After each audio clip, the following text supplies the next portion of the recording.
Comment bien choisir vos boissons végétales? C'est tout le problème quand on se promène dans le rayon des boissons végétales et qu'on voit tous ces produits, on ne sait pas vraiment lequel choisir.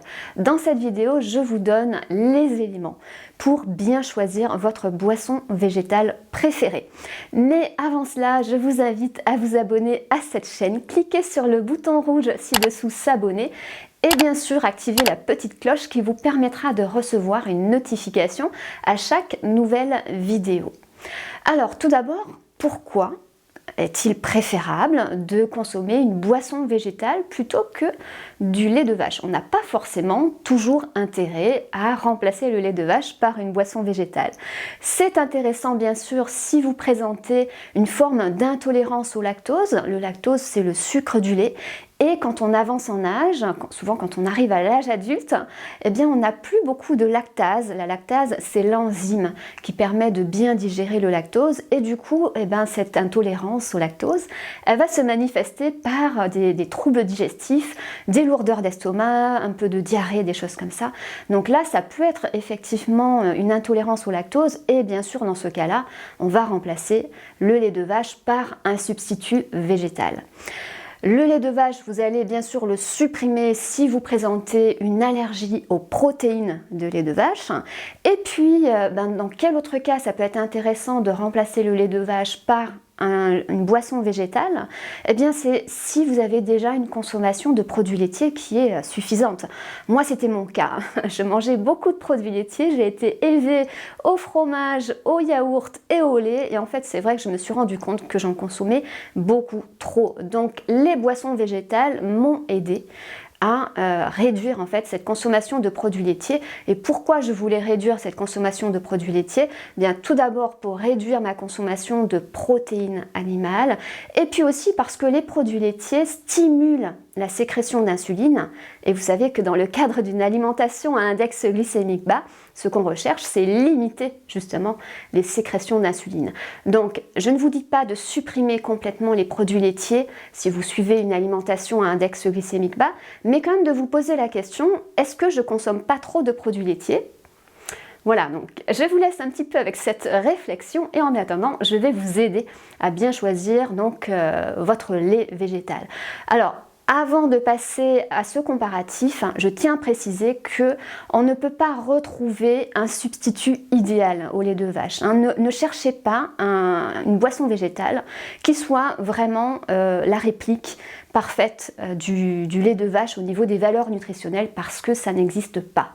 Donc on ne va pas chercher à trouver quelque chose d'identique, on va chercher une boisson végétale différente avec des valeurs nutritionnelles qui sont différentes du lait de vache. Alors, comment bien choisir donc vos boissons végétales? Tout d'abord, je vais vous inviter à éviter toujours les boissons qui contiennent du sucre ajouté. Souvent, il y a du sucre ajouté pour améliorer le goût, mais vous savez que le sucre ajouté dans les boissons, c'est vraiment pas pour vous aider. Ça va stimuler donc cette sécrétion d'insuline, ça va favoriser le stockage des graisses, ça va poser tout un tas de problèmes dans l'organisme, surtout si vous consommez déjà du sucre ajouté. Donc attention, choisissez toujours une boisson sans sucre ajouté. Et là, les valeurs nutritionnelles que je vais vous présenter, les produits que je vais vous présenter sont tous sans sucre ajouté. Ils ne sont pas tous parfaits, mais au moins ils sont sans sucre ajouté.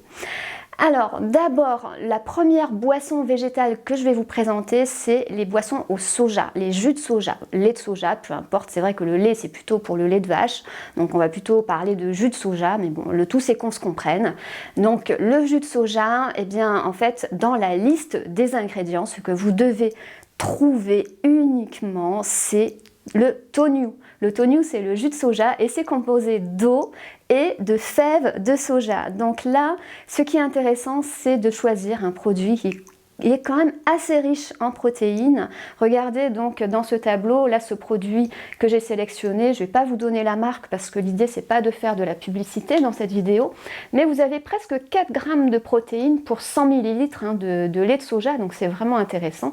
Et là c'est dû tout simplement au fait qu'il y a quand même une teneur en fèves de soja assez importante. Donc je vous invite à choisir un jus de soja qui soit quand même assez riche en protéines.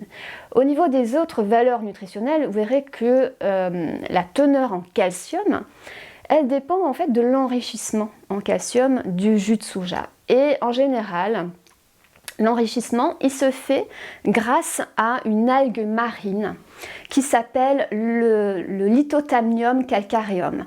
Donc quand vous voyez cette indication dans la liste des ingrédients, ça veut dire que la boisson a été enrichie en calcium de manière à retrouver à peu près l'équivalent en calcium du lait de vache. Donc ça peut être intéressant quand on consomme donc le lait de soja tel quel ou quand on va l'incorporer dans une préparation. Par contre, si vous utilisez le jus de soja pour réaliser des yaourts au soja, eh bien évitez cet ajout de calcium parce que ça va faire cailler vos yaourts. Donc si vous utilisez le lait de soja pour réaliser des yaourts au soja, préférez toujours des boissons au soja qui ne sont pas enrichies en calcium.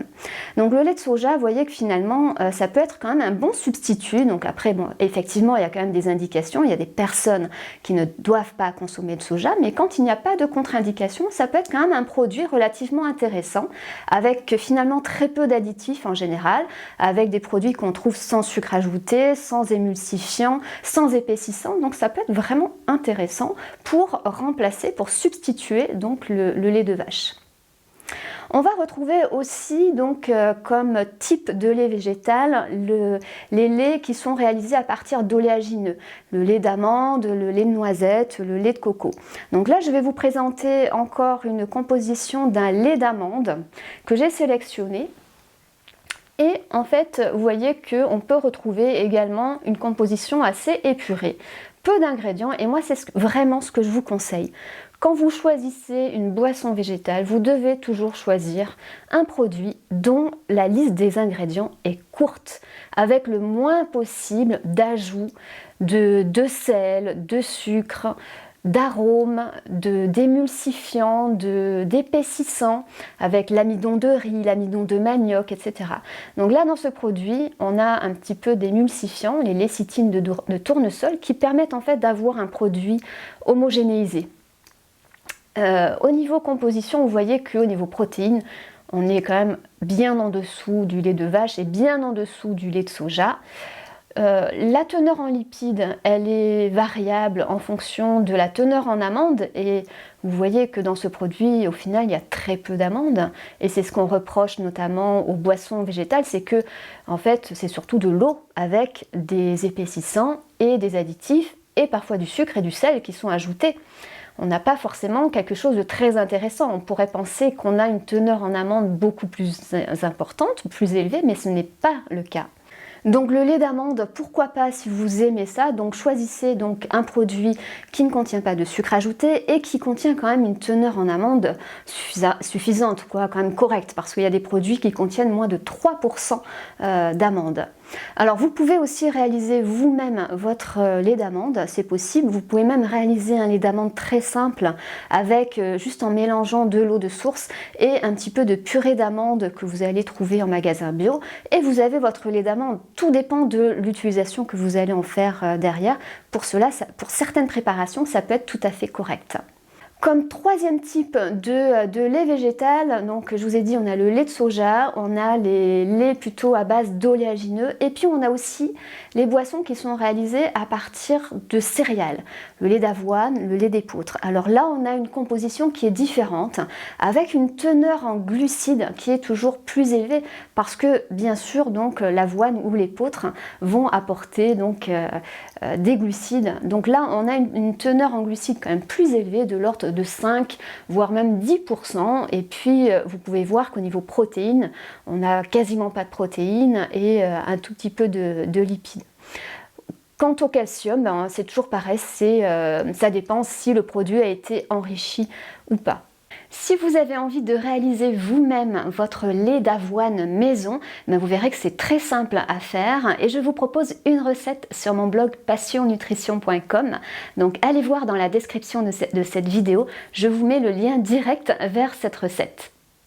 Voilà pour ce petit comparatif des boissons végétales. J'espère que vous retiendrez surtout qu'il faut choisir des produits les plus simples possibles.